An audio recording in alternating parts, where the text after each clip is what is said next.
Hello. We're glad you've joined us for this live webinar, The Orexin, Hypocretin System in Aging and Cognition by Dr. Jim Fadel. I'm Christina Jewell of LabRoots, and I'll be your moderator for today's event.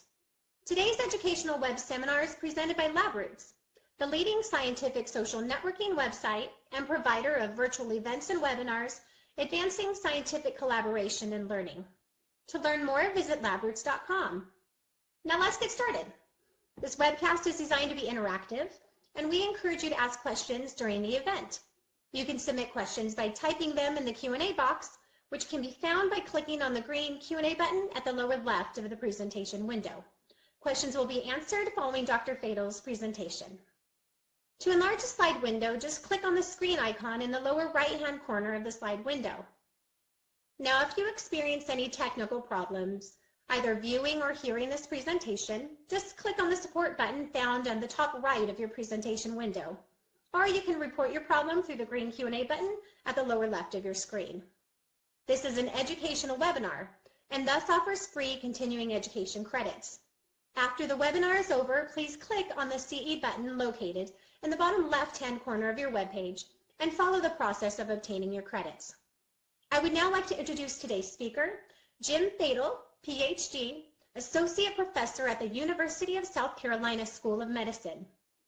Jim Fadel received his PhD in neuroscience from the Ohio State University and was a postdoctoral fellow at Vanderbilt University Medical Center prior to accepting a faculty position at the University of South Carolina School of Medicine in 2002. He is currently an associate professor in the Department of Pharmacology, Physiology, and Neuroscience, and directs the school's medical neuroscience course. Dr. Fadel studies the anatomical and neurochemical basis of age-related cognitive decline. His work has received continuous extramural grant support since 2000 for multiple NIH institutes, as well as private foundation and industry sources. He is a member of the American Federation for Aging Research National Scientific Advisory Council, and in 2012, he received the USC Education Foundation Health Sciences Research Award. He has served on several NIH grant review panels and has also served on the editorial board for the journal Neuropsychopharmacology. In addition to his primary interest in brain aging, Jim collaborates extensively on projects related to the biology of the neuropsychiatric disorders and has received Young Investigator Awards from the National Alliance for Research on Schizophrenia and Depression and the International Congress on Schizophrenia Research.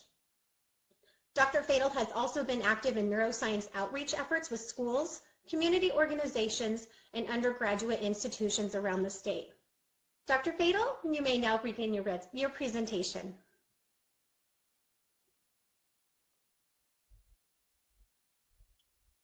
Thank you, Christina, for that kind introduction, and thank you to everybody at LabRoots for the invitation to speak at this event. It's an interesting format, and I've been looking forward to it now for some time. So the title of my talk today, as Christina mentioned, is The Orexin Hypocretin System in Aging and Cognition.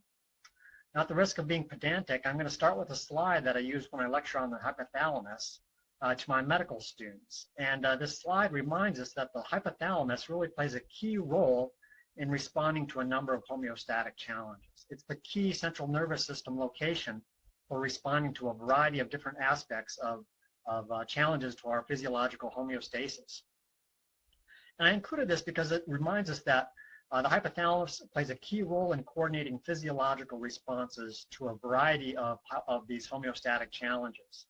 And so, for example, in response to dehydration, the hypothalamus can sense this as an increase in serum osmolarity, and it can respond to that with physiological mechanisms, such as increasing release of antidiuretic hormone, which allows us to retain more fluid at the kidneys, and also can enact autonomic responses, such as vasoconstriction, which allows us to maintain blood pressure in the face of decreased fluid volume.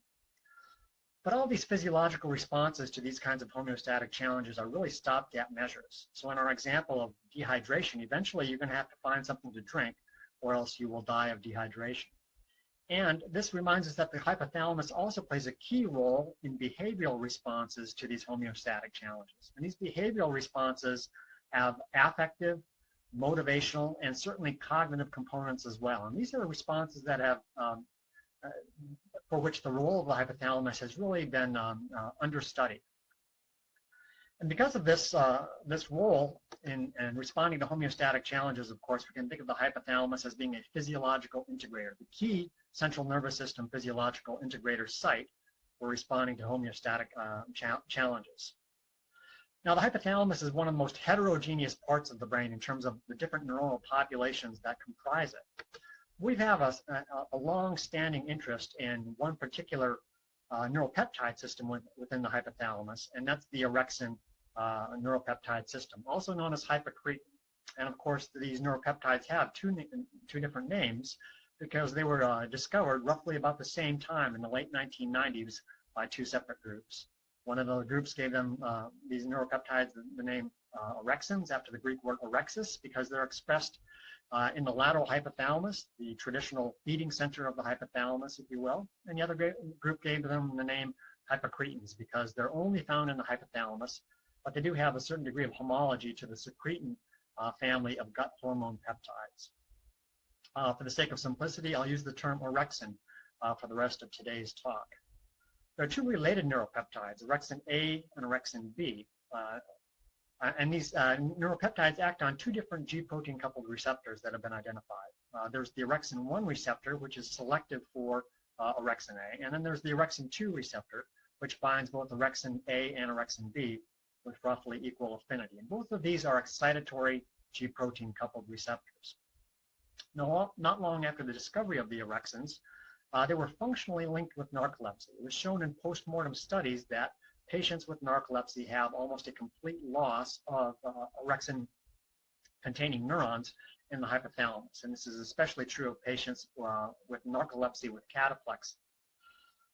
It soon became clear that these neurons have a role beyond just regulation of sleep-wake cycles, but they also play an important role in feeding and energy balance, consistent with their placement in the lateral hypothalamus of the brain. And they also play an important role in several other conditions, including things like drug addiction, particularly psychostimulant drug addiction. So over here on the right, you can see a couple of photo micrographs showing the approximate location of the orexin neurons in the hypothalamus. And so on the top, you see a section through the hypothalamus of the rat brain, and these orexin neurons are the black labeled neuronal cell bodies there in the hypothalamus that kind of surround the fornix. This section has been double labeled for another neuropeptide that's found in the hypothalamus, melanin concentrating hormone, or MCH. Those are the brown neurons that you see here in the hypothalamus. And we've shown this because we know that these two neuronal populations are kind of intermingled. They're in the same general part of the hypothalamus, but they're not co-localized at the level of single neurons. They're separate neuronal populations. And then below that, you see a similar distribution in the human hypothalamus with the black orexin neurons kind of arranged around the fornix in the hypothalamus, and the brown MCH neurons sort of being intermingled with them.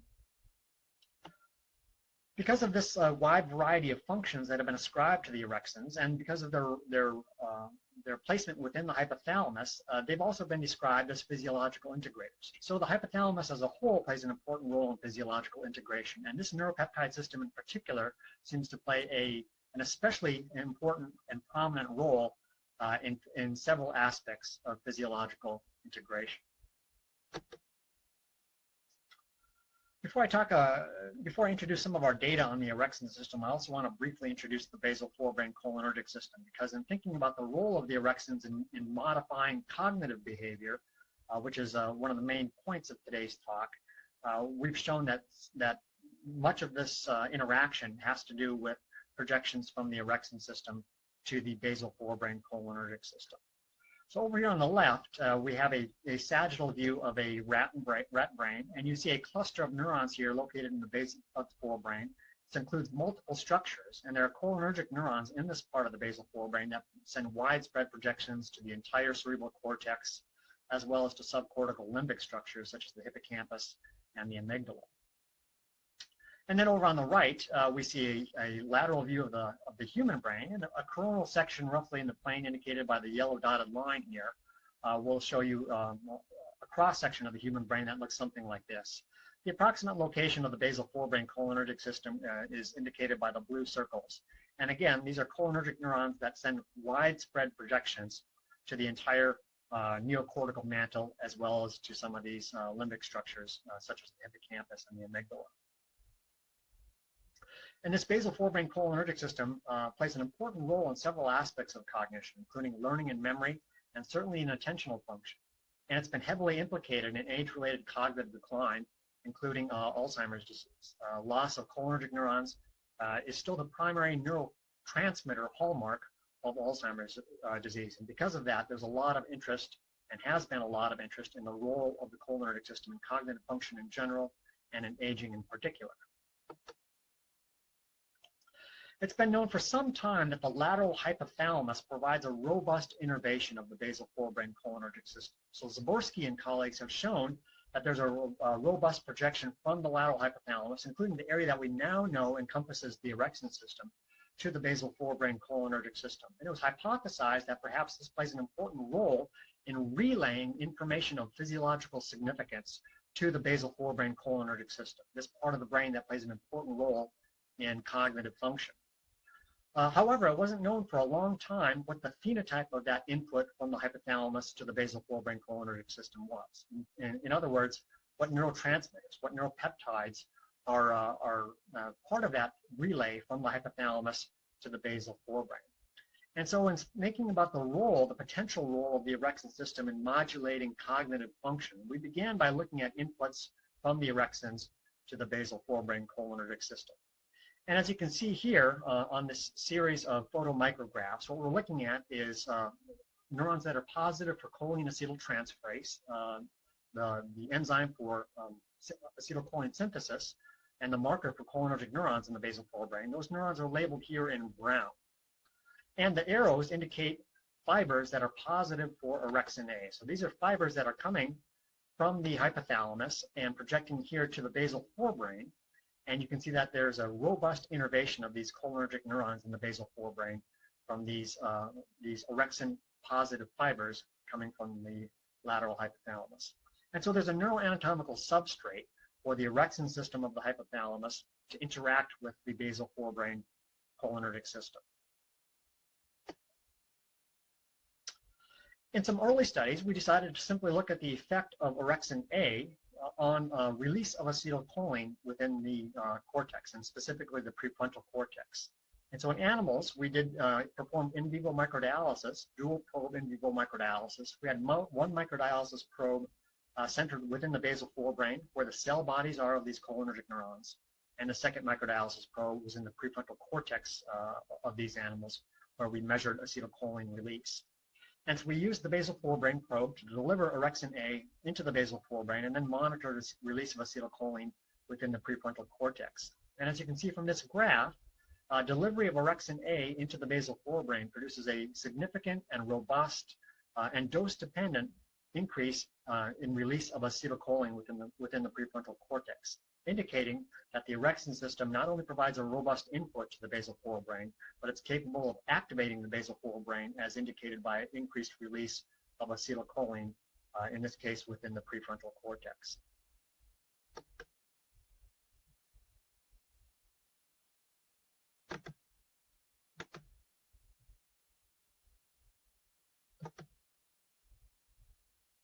So we wanted to place this in a more functional context. In other words, under what conditions might the orexin system play an important role in activating the basal forebrain cholinergic system? So we went back to in vivo microdialysis, and what we did with our animals was we mildly food restricted them, and then we trained them to associate an environmental manipulation, which in this case was sudden darkness in the microdialysis testing room, with presentation of a palatable food reward, in this case a piece of sweetened cereal. Now when you do that under normal conditions, and you do this repeatedly, so this becomes sort of an entrained stimulus for these animals, as you can see here in the blue line, that manipulation, the darkness cereal manipulation, produces a robust and repeatable increase in acetylcholine release within the prefrontal cortex, which we interpret as the animals are paying attention to a stimulus in their environment that's important, and in this case is related to a homeostatic challenge. These animals are hungry, they've been food restricted. And then we looked at the ability of pretreatment with an orexin 1 receptor antagonist to modify or block this increased release of acetylcholine within the prefrontal cortex. And so the drug that we used is this SB compound, SB334867, a widely used selective orexin 1 receptor antagonist.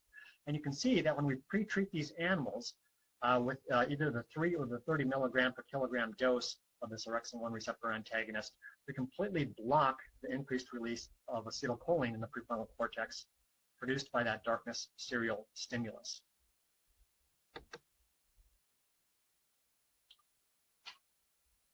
Okay, so the orexin 1 antagonist delivered systemically completely blocks the increased release of acetylcholine produced by this darkness serial stimulus. We also wanted to make sure that this is acting within the basal forebrain. Could it be acting in a variety of different areas, other parts of the brain that receive orexin inputs and then project back to the basal forebrain? So again, we went back to the dual probe in vivo microdialysis approach, and we used the basal forebrain probe to deliver the orexin 1 receptor antagonist directly into the basal forebrain. And again, as you can see here in this graph, that completely blocks the ability of the darkness serial stimulus to increase release of acetylcholine within the prefrontal cortex, suggesting that orexin inputs to the basal forebrain are sufficient to explain the effects of this neuropeptide system on activated acetylcholine release in this context. Now, not only does pretreatment with the orexin 1 receptor antagonist prevent the release of acetylcholine in response to this stimulus, but it also produces an increased feeding latency when these animals are presented with a palatable food reward. So you can see here that there's a dose-dependent increase in feeding latency with the orexin 1 receptor antagonist. Normally, these animals, they're hungry. As soon as this is an entrained stimulus, as soon as they receive the palatable food, they're all over it and eating it. And we see a dose-dependent increase in that latency with the orexin 1 antagonist. And again, potentiation of this acetylcholine release does require the orexin 1 receptor acting at the level of the basal forebrain. Now, we're really interested in cognitive implications of this interaction between the orexin system and the basal forebrain cholinergic system. So certainly, the ability of an orexin antagonist to block acetylcholine release in these conditions is suggestive of a role in cognition, but we wanted to really drill down on that. And so in collaboration with Josh Burke at the College of William and Mary, Josh and I have been collaborating on this project for a number of years now. We looked at the role of the orexin 1 receptor in attentional function using a signal detection task. And so as you can see here over on the left, we're looking at the VI, or the vigilance index, in this attentional task here on the y-axis. On the x-axis is the log of signal duration. And you can see here that when these animals are treated with the SB compound, the orexin 1 receptor antagonist, there's a dose-dependent decrease in the vigilance index, which is to say that these animals are underperforming. Their performance decreases on this attentional task, this vigilance task, when they're pre-treated with the orexin 1 receptor antagonist. And just as we saw that intrabasalis administration of this antagonist blocks acetylcholine release, so we saw that intrabasalis administration of the antagonist also produces the same attentional impairment that we saw with systemic administration of the orexin 1 receptor antagonist.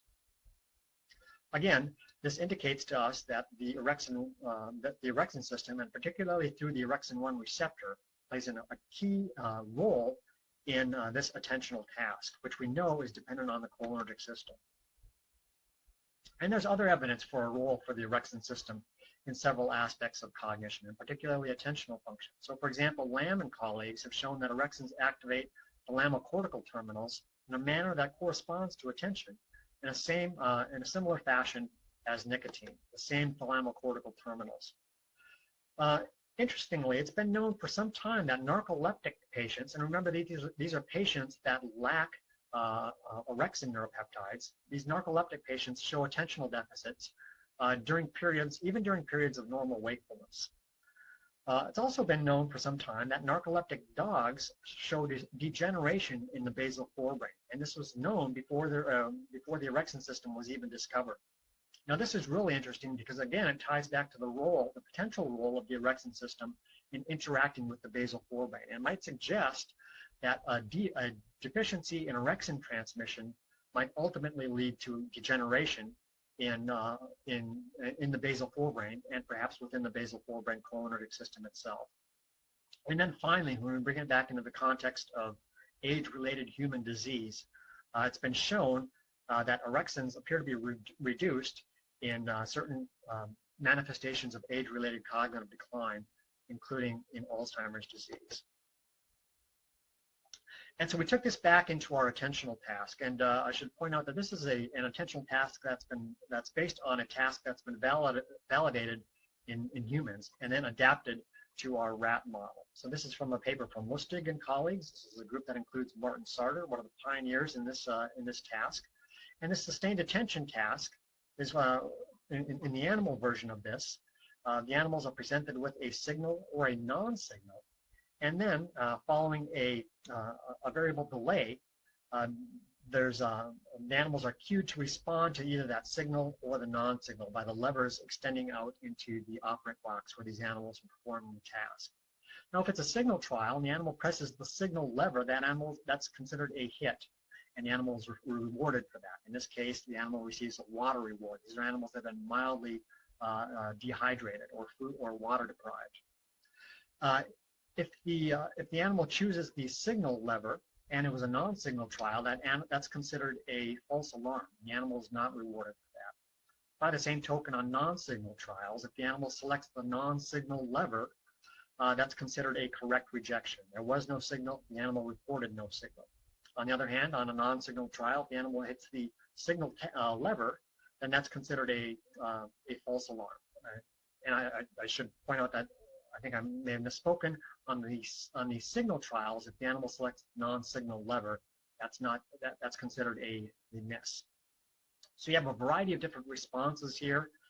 You can make this task more difficult by doing things like decreasing the signal length, and you can do other things like increasing the delay between the signal and the cue to respond. And you can also make it more difficult by doing things like introducing a distractor.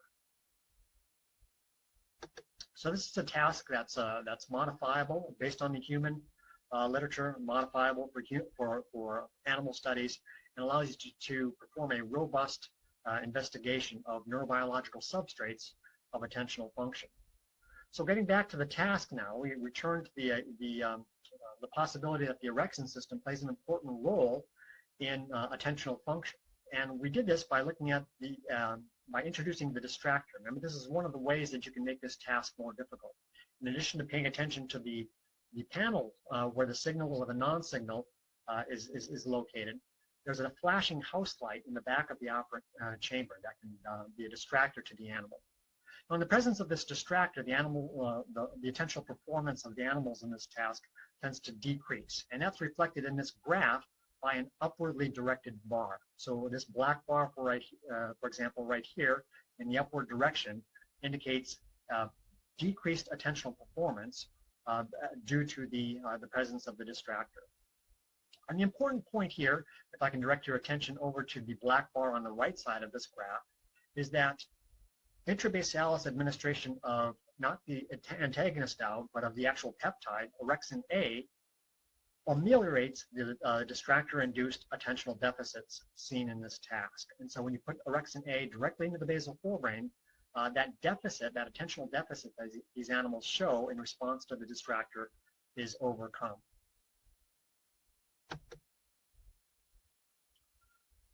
Another way you can make this task more difficult is by doing something to the cholinergic system in these animals. Remember that this is a task that's heavily dependent on the integrity of the basal forebrain cholinergic system.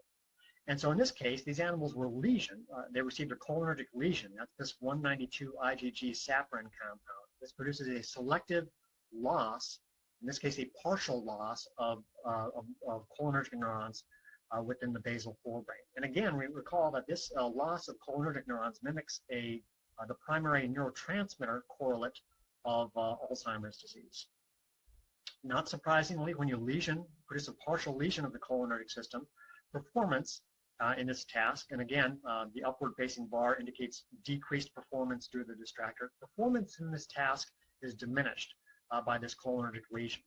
And what we're showing here on the x-axis is a dose-dependent amelioration of those deficits, those attentional deficits in this task when we directly put Orexin A into the basal forebrain. And again, this is data coming out of the lab of Josh Burke at William & Mary, my collaborator.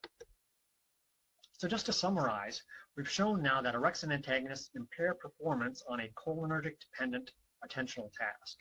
And we've also shown that increased orexin signaling by directly putting Orexin A into the basal forebrain improves attention in cholinergic lesioned animals. So that set of data really, I think, produces a nice demonstration of the potential role of the orexin system in cognitive and particularly attentional function, and suggests a particularly prominent role for the basal forebrain cholinergic system in mediating orexin effects on attentional function. But we really wanted to bring this into the context of aging. And in looking for a place to start in this, it's been known now for some time, clinical studies have shown that with aging, oftentimes there's altered caloric intake, changes in energy balance, and unexplained weight loss, a variety of physiological changes that are suggestive of alterations in hypothalamic function. And in fact, it's been shown that oftentimes these physiological changes predict and precede dementia with a lag period of 1 to 5 years or more. Now, there are a variety of other physiological alterations that can also occur with aging. Certainly changes in sleep-wake cycle, alterations in fluid balance. All of these are suggestive in general of hypothalamic dysfunction, and perhaps in particular, perhaps especially things like changes in sleep-wake cycle and changes in energy balance, suggestive of alterations in the status of the orexin system with aging. And so in thinking about this potential relationship between aging, brain pathology, changes in energy balance, changes in food intake that might ultimately lead to unexplained weight loss, which seems to be a predictor, again, of subsequent cognitive decline, we really decided to focus on the potential role of the orexin system in aging. And it's been shown from the human clinical literature that there does appear to be a certain degree of orexin loss in age-related neurodegenerative conditions such as Alzheimer's disease and Parkinson's disease. Now, in thinking about the relationship between changes in energy balance, changes in body mass, and cognitive decline, I'd like to share this quote from Dr. Buckman, one of the authors of these, one of the papers on the relationship between loss of body mass index and cognitive decline in aging. He says that although a loss of body mass may represent a true risk factor for the disease, we think a more likely explanation is that factors associated with the development of Alzheimer's disease also lead to a loss of body mass, with the latter serving as a phenotypic marker that can be apparent prior to the onset of clinical dementia.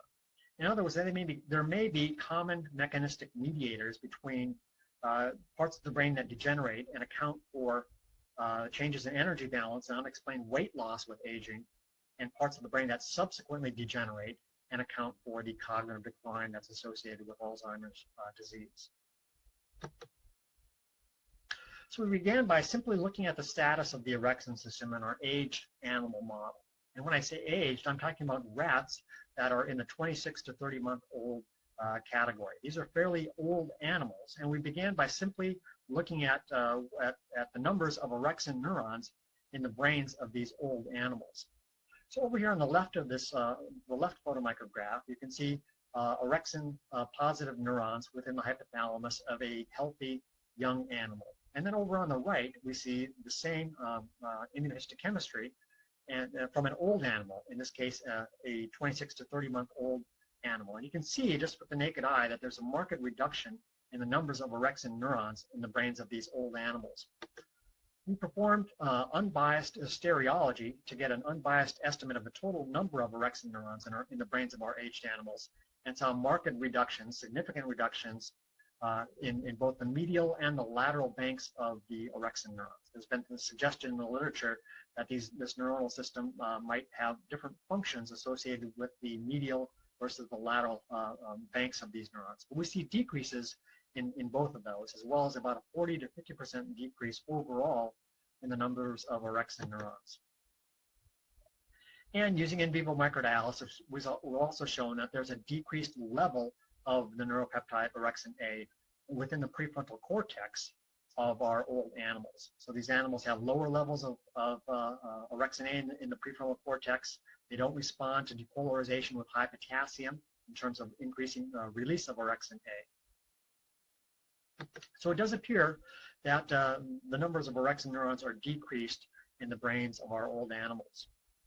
Now, oftentimes, with a loss of a neuronal system or a partial loss, you may get compensatory sprouting. And we wanted to make sure that wasn't happening with the orexin system. And so we looked at, in this case, orexin inputs, again, to the basal forebrain cholinergic system in our aged animals to see if there's any compensatory sprouting. In other words, even though they lose some orexin neurons, is there still a similar level of innervation of this brain area in our old animals? And the short answer to that is no. As you can see here on this figure on the right, this photomicrograph, there's a marked reduction in orexin positive fibers around these cholinergic neurons, shown here in brown, in the basal forebrain of our old animals. And we've quantitated this by looking at points of apparent appositional contact between orexin fibers, varicosities on orexin fibers, and cholinergic neurons within the basal forebrain, and shown that if anything, the degree of loss of innervation of the orexin system by of the cholinergic system by orexin neurons in aging is even greater than the degree of cell loss of orexin neurons with aging. And so our aged animals represent a nice model of reduced orexin innervation of the basal forebrain cholinergic system in aging. One question, of course, is the specificity of this hypothalamic cell loss. Are we just losing orexin neurons, or do we have widespread loss of a variety of different hypothalamic neuronal types in aging? And so we looked at the status of the MCH, the melanin concentrating hormone neurons, which are similarly located within the hypothalamus. And we did see that in our aged animals, there's a significant, although much less robust, loss of MCH-containing neurons within the hypothalamus, suggesting that the degree of orexin loss might be greater than some of these other neuronal populations, but it's not necessarily selective. However, when we looked at all neurons in the hypothalamus using the pan-neuronal marker nu-n, we saw that there was absolutely no difference between our young and our old animals in terms of the total number of neurons in this part of the hypothalamus. Again, this suggests to us that there's a, perhaps not completely selective, but a preferential loss of orexin neurons that happens with aging, purely as a function of aging. These animals have had no other manipulation done to them. So again, we wanted to bring this back into the functional context. And so we took our old animals and we trained them, we mildly food restricted them, and then trained them in the same task that I described earlier for our young animals. So these animals are trained with repeated presentations of a palatable food reward in conjunction with sudden darkness in the microdialysis testing room. And what you see here with the red line is that when you do that with these old animals, unlike the young animals, you see absolutely no cholinergic response to that stimulus. However, we were able to restore the cholinergic response to that food-paired stimulus in the brains of our old animals by directly administering exogenous orexin A into the basal forebrain via a microdialysis probe. So we restored a normal cholinergic response to this homeostatically relevant stimulus by putting orexin A back into the basal forebrain. Interestingly, we also showed that we could restore the cholinergic response, not just by putting orexin A into the basal forebrain, but also by putting it into the prefrontal cortex. So the basal forebrain inputs to the prefrontal cortex might be part of a loop at which orexin delivery into either area might activate this loop in a way that restores a normal cholinergic response to a homeostatic stimulus.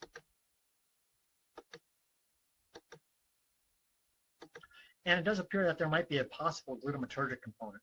We haven't shown the data here, but local administration of orexin A into the basal forebrain also does produce a local increase in glutamate release. Now, we recall that treatment with the orexin 1 receptor antagonist increased feeding latency in our young animals. And similarly, with our old animals, normally they have a greater feeding latency in response to presentation of this palatable food reward. And that feeding latency was decreased to young control levels when we directly put orexin A back into the basal forebrain of our old animals. And this inset just reminds us that the deficit in our old animals, our old vehicle-treated animals, is reminiscent of our young animals treated with the orexin 1 receptor antagonist. And then again, our old animals treated with orexin A into the basal forebrain show a feeding latency that's reduced to the level of young control animals. Well, we also wanted to restore orexin innervation and orexin function, if we could, over an extended period of time. And we decided to use a lentiviral approach in order to do this. And so we constructed a lentivirus that made preproorexin under the control of the PGK promoter. And as you can see here with this photomicrograph in the upper right, administration of this lentivirus into the hypothalamus of these old animals markedly restored orexin innervation of these brown cholinergic neurons within the basal forebrain. And again, quantitating the degree of this by looking at points of apparent appositional contact between orexin fibers and cholinergic neurons, we saw that treatment with the preproorexin virus markedly upregulated orexin innervation of the basal forebrain cholinergic system, suggesting that this might be a tool for restoring orexin regulation of the basal forebrain cholinergic system in our aged animal model. Now, not only are we interested in orexin inputs to the basal forebrain, but we've also developed an interest in the role of orexin inputs to the insular cortex, particularly as it relates to aging. The insular cortex has been described as homeostatic cortex or interoceptive cortex, part of the cortex that's important for having the sense of the physiological status of the body. And it does receive, normally, a fairly significant orexin innervation. In our control animals, our aged control animals, as you can see here on the left, there's a marked loss of orexin fiber innervation of the insular cortex. So orexin fibers are labeled in black right here. And then as you can see here on the right, the lentivirus, the preproorexin lentivirus, restored orexin innervation of, in this case, the insular cortex. And we were able to quantitate this by looking at total orexin A positive fiber length. And you can see here that our aged sense virus treated group had a marked upregulation of orexin positive fibers here in the insular cortex relative to the young control group, the YC group here. And the YAS group here are young animals that were treated with the preproorexin antisense expressing lentivirus. And then over here on the middle figure, we see that that not only did the virus restore orexin expression in the insular cortex, but those aged animals treated with the sense virus, the preproorexin virus, showed a reduced latency to feed in response, again, to this palatable food reward compared to the aged control animals. On the other hand, young animals treated with the antisense virus showed an increased latency to feed relative to young control animals. And there was a highly significant correlation between total orexin fiber length within the insular cortex and feeding latency. We also looked at the effects on insular neurochemistry with restoring orexin in the aged brain through this lentiviral approach. And what we saw was that aged animals that were treated with the preproorexin virus had at least a tendency for an increased release of acetylcholine within the insular cortex, again, following treatment with the preproorexin expressing sense virus. Very little effect on glutamate, very little effect on GABA release here in the insular cortex. Although we did see robust alterations in basal levels of both glutamate and GABA. And so in both cases, we saw increased release, increased basal levels of glutamate and GABA in our aged animals treated with the preproorexin sense virus in the insular cortex. We also wanted to do longitudinal studies to look at the effects of long-term upregulation of orexin expression or restoration of orexin expression in our aged animal model. And so in doing this, we had aged control animals and aged animals treated with the pre-pro-orexin sense virus. Both of these groups of animals were put on mild food deprivation. And as you would expect, we're looking here at body weight on the y-axis, as you would expect, both groups of animals lost weight when they were mildly food deprived. And then those animals were subjected to virus surgery, in which they received either a control lentivirus or the pre-pro-orexin expressing lentivirus. And then they were continued to, and then mild food deprivation continued following virus surgery. And what we noted was that in our aged control animals, those animals had, if anything, an accelerated weight loss following surgery. Whereas those animals treated with the pre-pro-orexin sense virus, their weight loss plateaued after surgery. And then when those animals were put on a free feeding diet, in other words, now they were allowed to eat as much as they want, the aged animals treated with the pre-pro-orexin virus, they overate in a way that allowed them to regain that lost weight, and their weight, they increased in body weight to levels that were near what it was prior to surgery and prior to the initiation of mild food deprivation. Whereas our aged control animals plateaued and, if anything, continued to decline in terms of body weight even after they were put back on a free feeding diet. In response to an acute 24-hour fast, then both groups lose a little bit of body weight. Our aged animals treated with the pre-pro-orexin virus bounce right back from that manipulation, whereas our other animals continue to decline. This really suggests that the orexin system plays a key role in homeostatic responses such as food deprivation and restoration of lost body weight in aging. And, not surprisingly, restoration of orexin signaling with the pre-pro-orexin virus also restored the cholinergic response to our food stimulus in these aged animals. So just to summarize what we've talked about so far in terms of a big picture, it does appear that a decrease in orexin signaling is manifest as a decrease in a cholinergic function. We have a loss of an important activator of the basal forebrain cholinergic system in our aged animal models as a function of a loss of orexin expression. And that may ultimately play an important role in cognitive decline that's associated with aging. And this loss of orexin signaling also seems to play an important role in changes in energy balance, perhaps decreased food intake and decreases in physiological homeostasis in general as a function of aging, which may ultimately represent or manifest as a loss of body mass. And both of these functions together are reminiscent of what we see clinically oftentimes with elderly populations, where we have physiological dysfunction that precedes and predicts subsequent cognitive decline.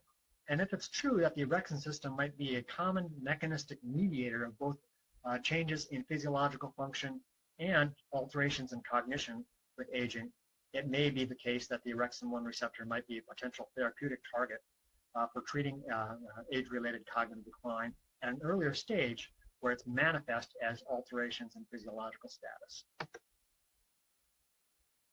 And so in thinking ahead, we're really interested in how the orexin system is transcriptionally regulated and how alterations in that might play an important role in aging. So there have been a few different transcriptional regulators of orexins that have been described. NR6-alpha-1, for example. FOXA2 is another one, although these might regulate orexin transcription in opposite directions. We're also interested in the potential role of microglia as being a mediator of a link between a decline in the orexin system with aging and a subsequent decline in the basal forebrain cholinergic system. It's been shown, for example, that there are orexin-1 receptors located on microglia, and we know that the basal forebrain is a source of a site of large numbers of microglia around the cholinergic neurons, and activation of these orexin-1 receptors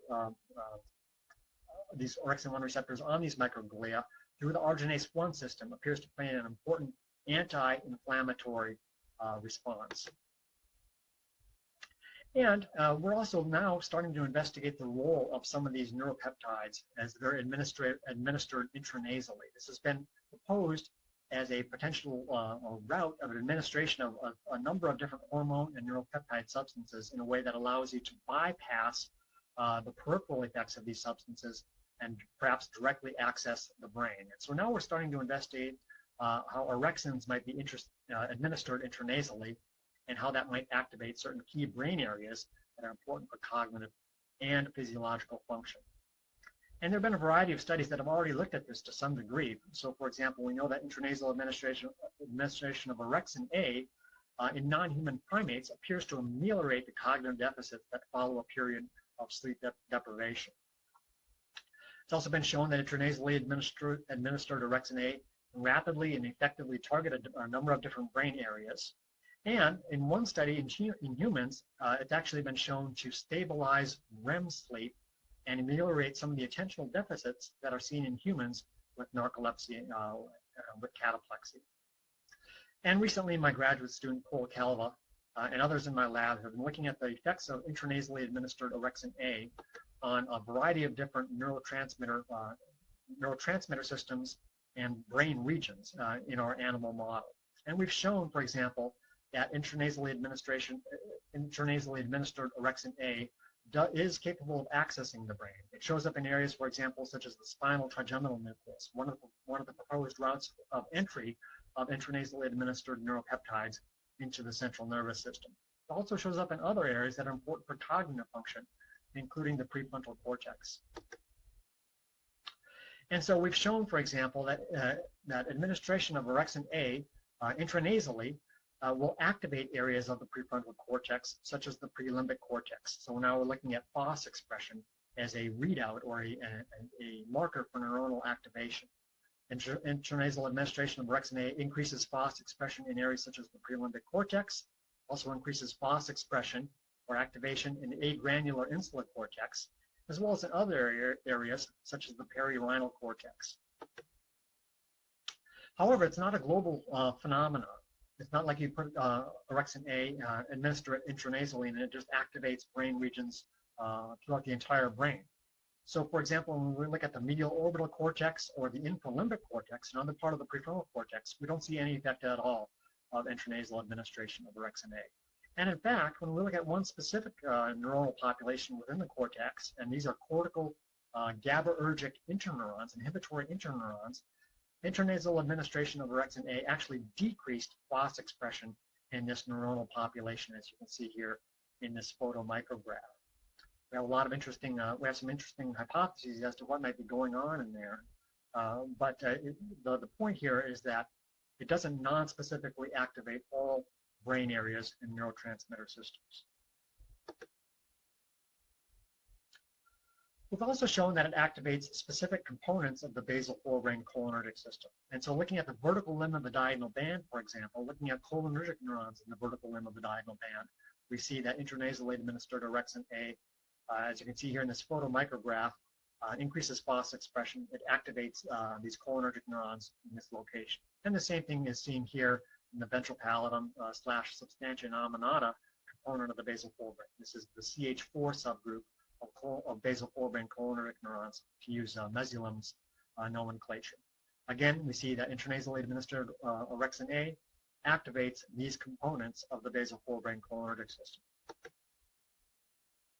Now, not only does it activate these neurons as indicated by FOS expression, but also we can see that it activates release of acetylcholine within the prefrontal cortex in the context of microdialysis studies. So intranasally administered orexin A produces this robust and lasts for at least an hour, increase in release of acetylcholine within the prefrontal cortex.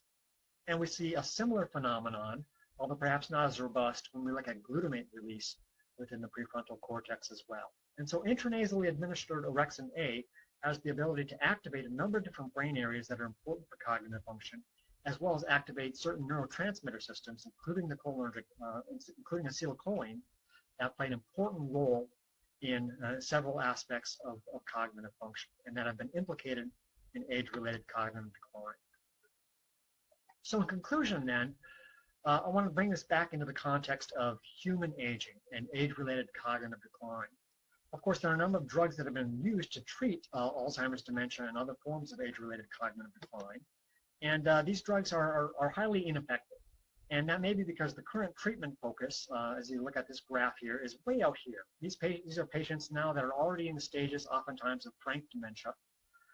And the manifestation of this cognitive decline may reflect changes in the brain that have occurred years, perhaps even decades prior to that. If we're going to try to find a better way to treat age-related cognitive decline, it's really imperative that we look for perhaps phenotypic manifestations that ultimately lead to cognitive decline and dementia, but might reflect changes in brain structures that happen many years prior to the emergence of frank dementia.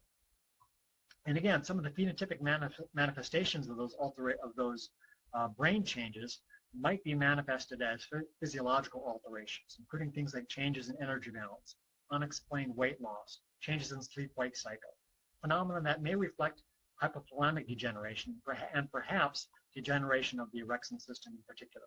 And if we can identify those phenotypic manifestations, that may open up a new window of opportunity where we can come up with new treatments for our elderly populations who show those phenotypic manifestations, and perhaps address those and arrest those at a stage prior to where those neurodegenerative processes lead to cognitive decline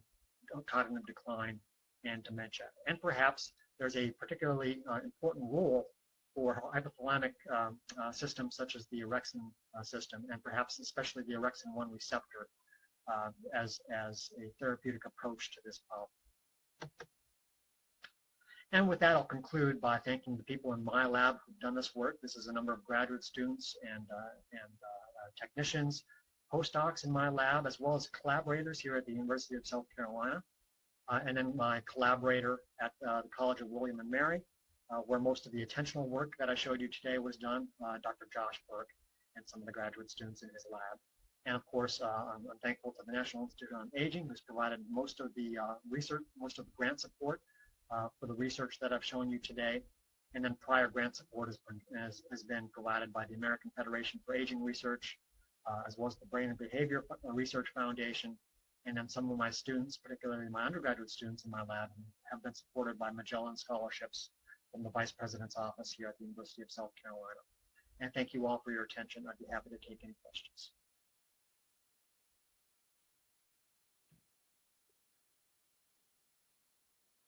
Thank you, Dr. Fadel, for that informative presentation. Now, before we get started on the question and answer session, just a quick reminder for our audience on how to submit questions.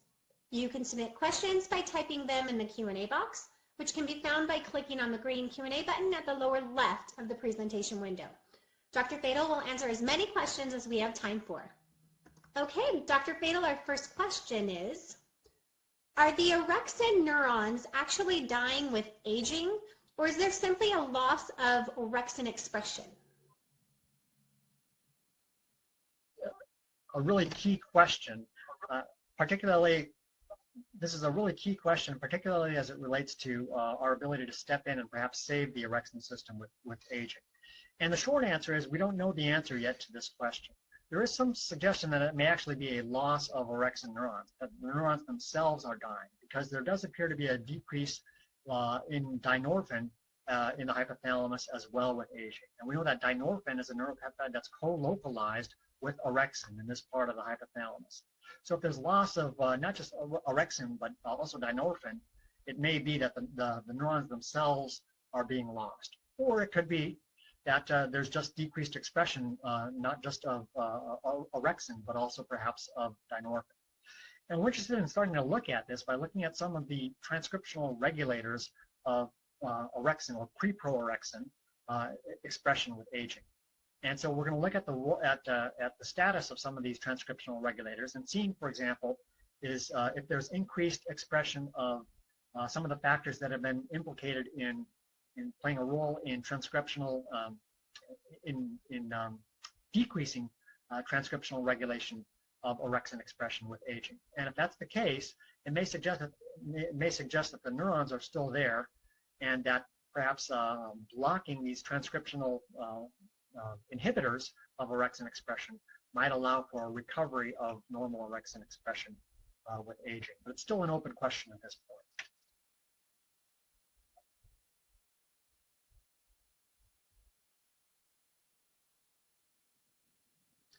Okay, but Dr. Fadel, in either case, why are the orexin neurons dying or down-regulating their expression?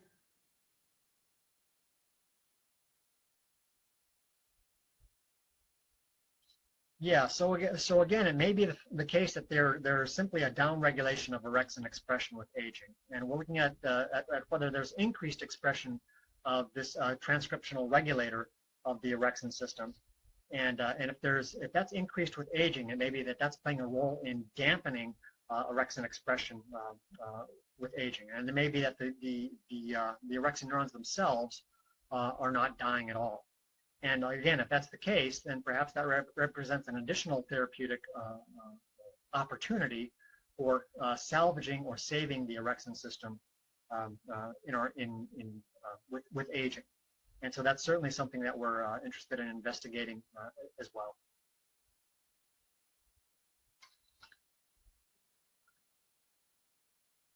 Okay, next question. What other neurotransmitter systems does the orexin system interact with that might contribute to its role in cognitive function?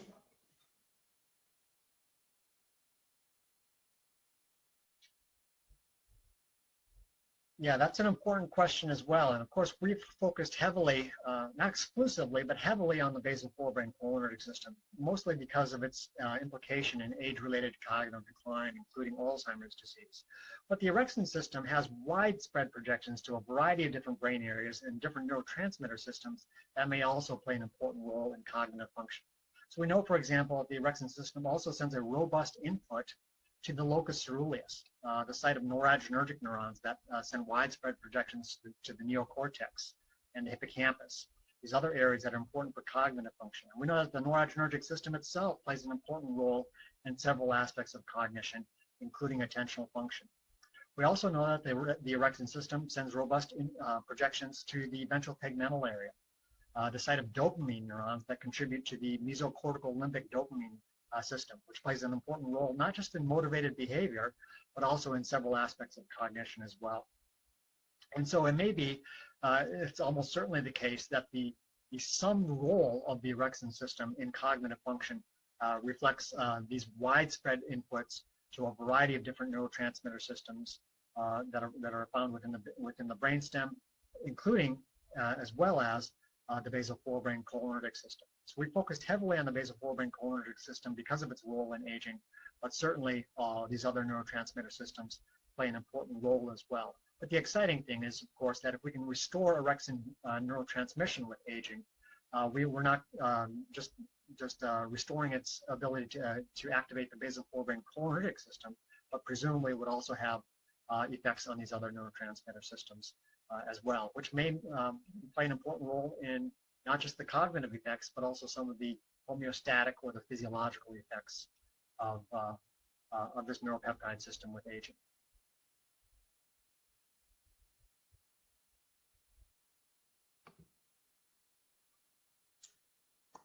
We are almost out of time, and we only have time for one more question. The last question will be, now, Dr. Fadel, you have focused on the orexin 1 receptor. Is there a role for the orexin 2 receptor in these processes?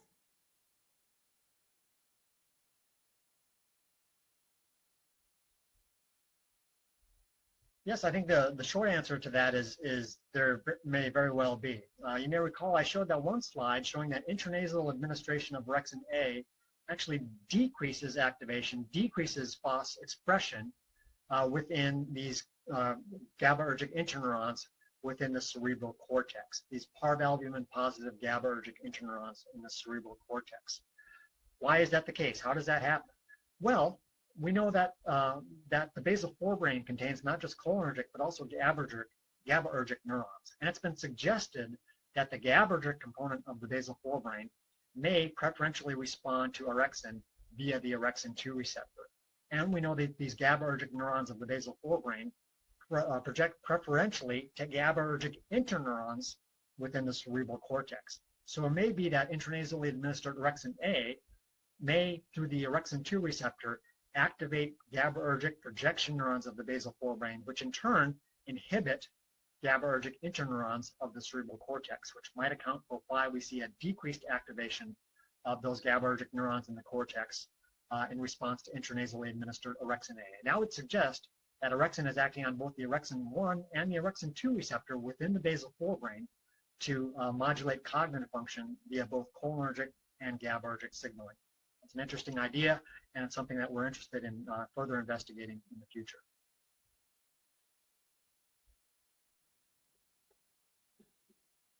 Thank you, Dr. Fadel, for that great question and answer session. And thank you to our audience for their participation. Dr. Fadel, do you have any final comments for our audience? The thing that I would say is just that we're very interested, of course, in the role of the orexin system with aging, and we really do think that this might represent a unique opportunity to address some of the relationships between age-related physiological dysfunction and subsequent cognitive decline. This may represent a key mechanistic mediator between those phenomena, with the former preceding the latter, the cognitive decline, by a number of years, and we're really excited about the potential therapeutic opportunity that might be opened up by a role for the orexin system in that relationship. Thank you all very much.